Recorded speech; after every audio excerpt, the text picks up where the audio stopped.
To Rwanda now, and if you want to get goods to market over tricky terrain, you'd probably use a bicycle or a motorbike. And for a business owner, that could put a serious limit on your ambitions. Ox Global is a British Rwandan startup that is looking to change that. Its flat-packed electric trucks go where other trucks can't, all while carrying up to 2 tons of cargo. That's roughly 20 times what one could carry by bike. And being an EV, its daily running costs are 50% less than a vehicle with a diesel engine. Simon Davies is Managing Director of Ox Global, and he joins us now. Simon, fantastic to have you on the show. The problem that you're trying to solve, and it's something you've named, is transport poverty, the inability of small businesses and entrepreneurs to transport goods swiftly, efficiently, and economically. And that's where your trucks come in. Absolutely, Julia. Transport poverty is a major problem in lots of emerging markets. Places like Rwanda are very fertile countries, but they so often can't get the things they grow and the things they make to market. Just imagine being a farmer and having 250 pounds of potatoes, and the only way you can move them is on a bicycle up and down what is one of the hilliest countries in the world. It's an extraordinary challenge, and it really caps what people can do in an otherwise productive place.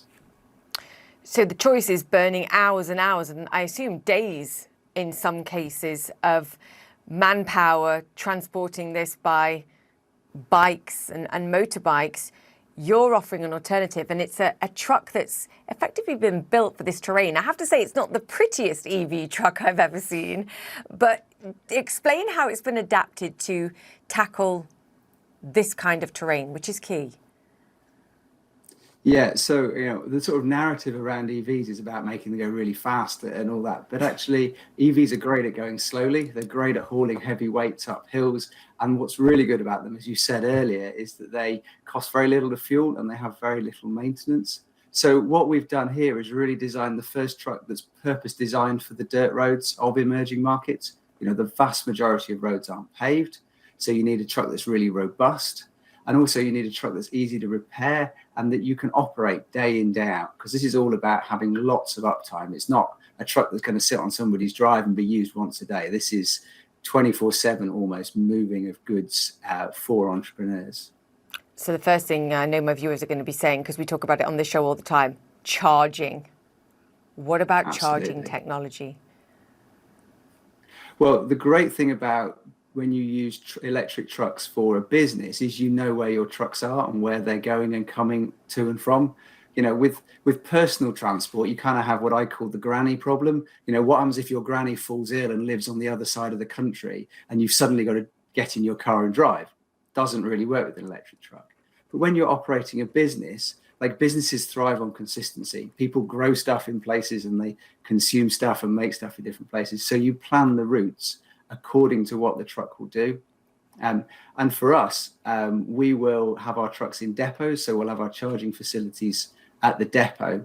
And the great thing about it is, it's a real win-win. People talk about there not being enough energy and not much electrification in Africa and places like that. But the real challenge is productive use.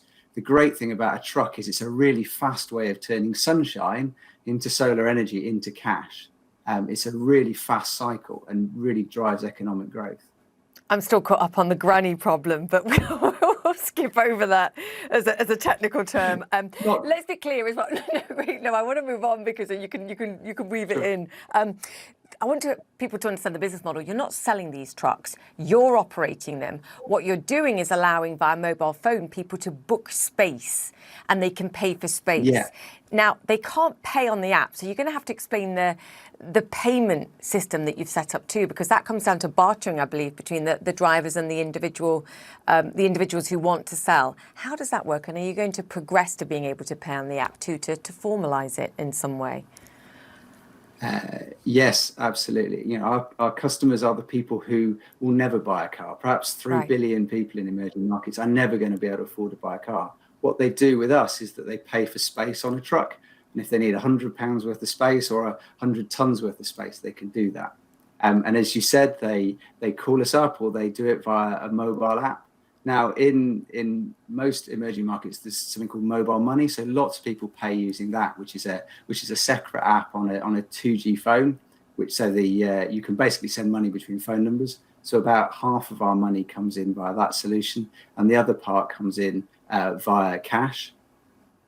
And it's important to recognize what our drivers do. Our drivers aren't just drivers. They're so much more than that. They really use their local knowledge to find customers and to agree the prices that make sense for those customers, and build the business, as entrepreneurs from the bottom up. Yeah, I mean, that's incredible. If it allows them to grow their businesses, then that's huge. How do you make money, Simon? And I know you've raised money. Are you looking to raise more money because you clearly need to scale this up? Yeah, absolutely. This is a profitable business. I think we set out, and one of the first things we did was we started some operations in Rwanda to really establish whether the revenue was there. And we've just been blown away by the demand. Perhaps on a given day, we only are able to serve about 20% of the customers that ring us up. And that's because transport's really valuable. When you move something, you make it more valuable. Whether it's, if you take a banana on a tree, it's worth very little. If you put it in a Sheraton and sell it to a tourist, it's worth a lot. And so by moving goods, we enable our customers to create value, which we can share in. So this is very much a for-profit business. We're raising capital as a startup. But the really exciting thing about this model is it's a real win-win, because when we make money, our customers make money, and that drives economic and social impact. Yeah, this is phenomenal. And particularly when we're talking about food products as well, the time to get to market is so important because you reduce spoilage as well. Simon, we look forward to your progress. And as you said it there, you are looking to raise money. So if anyone's looking at helping communities build businesses and build stronger businesses and then facilitate a startup too, then they know where you are. Simon, great to chat. We'll keep in touch. Simon Davies, Managing Director of Ox Global there. Thank you.